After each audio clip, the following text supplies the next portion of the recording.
Žalia žolė, bet ne žolė. Kas? Opel Mokka. Pasižiūrėkit, kokia gražumo spalva.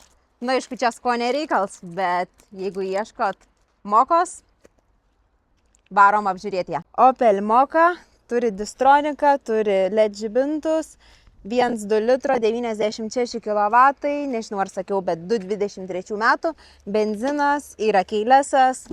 Štai taip atrodo salonas, teko ir man pavažiuoti su ją. Labai patiko. Pažiūrėkit. Nu, kėbulas labai gražus, tvarkingas. Bagažinė atsidaro va taip. Turim ir galinę kamerą, ir parkus.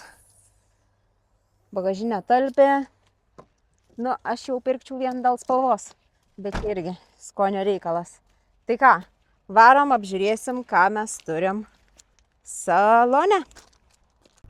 Turim šildomą vairą, multifunkcinis, rida 75 000, yra kelio ženklų, atpažinimo sistema, linijų palaikymas, atstumo palaikymas, va taip va, reguliuojas bėgiai, yra ir parkai, galinė kamera, kai važiuoji atbuliniu, šits užsipildo.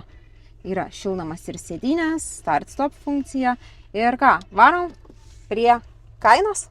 Tai automobilio kaina 14 600, lizingas nuo 240 eurų ir ką, susimatom, nes ryškiausia mašina šito aikštelėje kol kas šita.